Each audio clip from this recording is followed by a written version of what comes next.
tere, tore lapsevanem, kes sa otsid võimalust oma lapsega toredasti looduses aega veeta ja mõtled, et võib-olla võiks lapsega kalale minna, aga ei ole paati või on ilm paha või midagi sellist. Et ma tahan siin Humala kalabaasis pakkuda lastele sellist toredat võimalust, et koos lapsevanematega kalale tulla. Ja selle jaoks on mul niisugune tore suur paat, millega on turvaline, millega ei ole väga võimalik üle serva kukkuda, kus on tuba, kus on pliit ja kus isegi 3-aastased ja loomulikult vanemad saavad täiesti turvaliselt ja mõnusalt kala püüda. Et kõigepealt Humala kalabaas on selline koht jõe ääres, kus sa saad ilusti autoga ligi. Selles majakeses seal taga on võimalik ägedalt ja mõnusalt kala püüda, seda võite juba rohkem ise vaadata sealt Humala kalabaasi Facebooki lehelt näiteks. Ja siis ma näitaksin seda paati teile lähemalt, et millega on võimalik minna. Siit läheb väikene kaldtee alla. Paat ise on 6 meetrit pikk ja 2 meetrit lai. Selle peal on võimalik igatepidi ümberringi kõndida. Suuremad lapsed saavad siin juba toredasti turnida ja midagi ohtlikku ei ole. Nüüd siin sees, kus käib peamiselt püük, siin on selline kõrge serv, mis on päris kõrge. Ja kui me vaatame siia tuppa, siis siin toas on piisavalt ruumi, et väiksel lapsel oleks tore, kus mängida.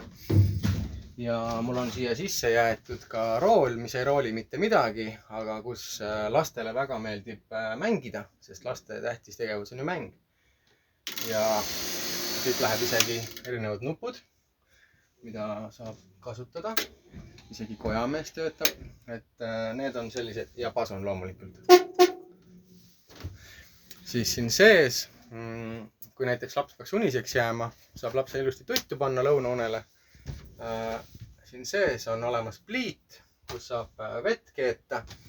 Ja kui unustate vee maha, siis mul on siin selline tore Puriti veefilter on pandud pumba otsa, millega saab jõest võtta vett ja on täiesti joodav ja puhas. Et muidu on see filter sellise pudeli sees, aga praegust on ta siin, et see ka lastele tavaliselt väga meeldib. Valgustust ei ole päevasel ajal tarvis, aga üldiselt on paadis on valgustus olemas. Lastele siin väga meeldib ja siis ma nüüd näitaksin seda, et mis siin veel on. Ja siin on niiviisi, et väiksemate laste jaoks, et nad saaksid püüda, on siin selline piimakast, kus nad saavad peal seista ja nad saavad ilusti püüda. Ja siis on olemas siin veel selline võrk, kuhu püütud kalad saab sisse panna. Selle saab vette panna. Ja siis lastel on tavaliselt on tore käia vahepeal kalu vaatamas, sest et nad on ju ise saanud need kalad. Ja nüüd ma natukene näitan lähemalt, et kuidas iseenesest see püük siis välja näeb. Nii, ja püük näeb välja niiviisi, et teie jõuate siia kohale, tulete ilusti kõik paati ja minul on kalda peal on märgistatud kohad ja ma tein teile kaardid, et põhjakaardid, mille pealt te saate vaadata, et kuhu kohta teil oleks tarvis visata. Ehk et te sõidate õigesse kohta ja siis püüate niimoodi kala, et kui laps veel ei oska, siis teie viskate kaugele sisse, panete õnge siia ja kui laps saab ise, ta hoiab siit ise kinni või siis te võite siit kõrvalt aidata. Laps seisab siin ilusti selle piimakasti peal ja siis laps lihtsalt peab väntama. Ja miks see võimalik on? See on võimalik sellepärast, et mul on tehtud sellised rakendused, millega saab hästi ahvenat ja haugi püüda ja koha ka tegelikult. Ehk et nüüd, kui te viskasite selle sisse, selle õnge, siis siin otsas on üks tina, mis vajub põhja. Ja nüüd, kui laps seda tasakesi kerib, ta võib isegi pause teha, ta võib teda väga kaua aja tasakesi kerida, ilma et sellest mingit probleemi oleks. aga siis see väikene kalakene põhja kohal ujub ja siis ahven ja hauk tulevad siis seda sööma. ja ongi kogu püük ja siis ma neid püügikohti panen niisugune 3-4 siia lähedusse, kuhu ei ole liiga pikk maa, et lapsed kannatamatuks ei muutuks ja samas on sinna ikkagi nagu natukene maad, et lastel oleks tore nagu paadisõit ka. ja ma olen selle siin järgi testinud erinevate tuttavate ja lastega, enda laps kaasa arvatud, ja saab väga hästi hakkama. mis see nali maksab kõik? Paadirent ise on 50 eurot ja ma olen mõelnud niiviisi, et selleks, et laste rutiin, igapäevarutiin säiliks, et see ei oleks nagu nii häiritud, siis hakata pihta umbes kell 8 hommikul ja kuna osadel väikestel lastel tuleb tuduaeg, siis lõpp võikski olla kuskil 1 ja 2 vahel. et siis nad ei ole veel liiga väsinud ja samas on ikkagi nagu tore pikk päev, 5-6 tundi lapsevanema vahetut tähelepanu olnud. et siis on ikkagi nagu tore. siis pisikene meelespea lapsevanemale. et esiteks ei ole see päev, kus just sina pead kala saama, vaid et see on teie kvaliteetaeg, lapsele vanemaga koos veedetud vahetu suhtlusega aeg on kulla hinnaga ja elu on juba kord selline kiire, inimesed käivad tööl, võib-olla jääbki õhtul ainult 15-20 minutit lapse jaoks tähelepanu aega. eriti kui neid veel mitu on, siis võib see nagu päris raskeks muutuda. aga samas on jällegi see, et väiksematel lastel võib-olla nad püüavadki sul siin 2-3 korda, käivad väntamas, aga nad mäletavad, et oli tore päev jõel, sai paadiga sõita, sai kala püüda ja sai võib-olla kala kätte ka ja vanemalt sai palju tähelepanu. arvesta palun lapse vanusega, et enamus väikestel lastel siiski mäng on nende kõige tähtsam tegevus ja see on täitsa okei, kui väikestele lastele võtta mänguasjad kaasa ja siis nad võib-olla suurema aja mängivadki tegelikult siin kajutis. et mul enda laps käis minuga kalal niimoodi kaasas, et meil mingid kastid autosid ja mina püüdsin ja tema mängis ja siis ta käis vahepeal vaatamas, kas ma juba kalakah olen saanud. või siis, kui me läksime kalale, siis võtsime lõunasöögi kaasa ja siis tegelikult tuli välja, et ei olnudki üle 200 meetri, ei olnud vaja sõita, sest et siis oli juba söögiaeg. et arvestage jah, palun sellega, et see ei ole lapse jaoks, ei ole saavutussport, vaid et on ikkagi mäng ja samas väga tore nagu aeg koos.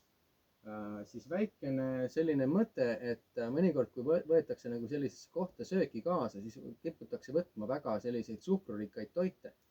aga samas on teada, et lapse organism ei ole suuteline väga palju suhkrut protsessima või siis kõrge glükeemilise indeksiga toite. et kui te teete lapsele suhkru üledoosi, siis ta ilmselgelt see 5-6 tundi siin ei ole kõige rahulikum, et see oleks mõistlik arvestada. õnnetused ilmtingimata ei pea juhtuma.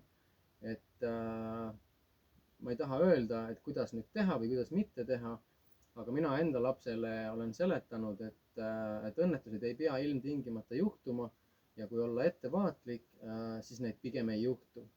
ja siis ma pigem nagu väljendan kas siis enda muret, kui ta natukene läheb juba liiga ülemeelikuks, et ta ronib mul siin paadi katusele mööda servi 5-aastane, aga ta on juba harjunud.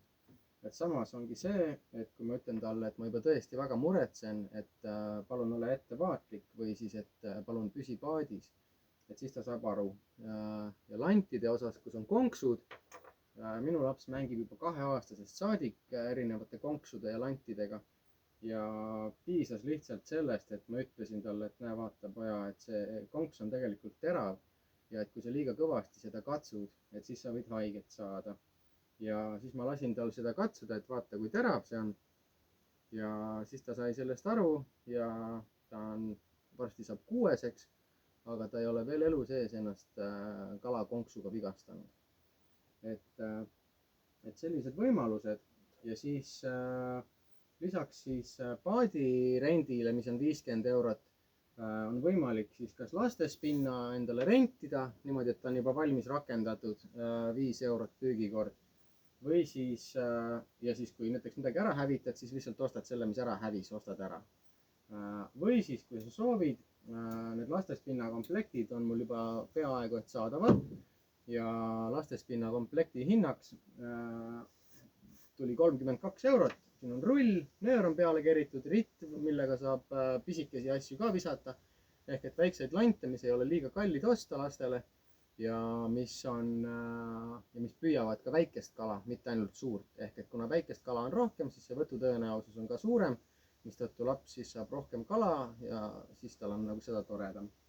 Või siis teine variant on osta matkaspinna, mis käib selliseks pisikeseks kokku, mida on mõnus pista kuskile autosse või seljakotti.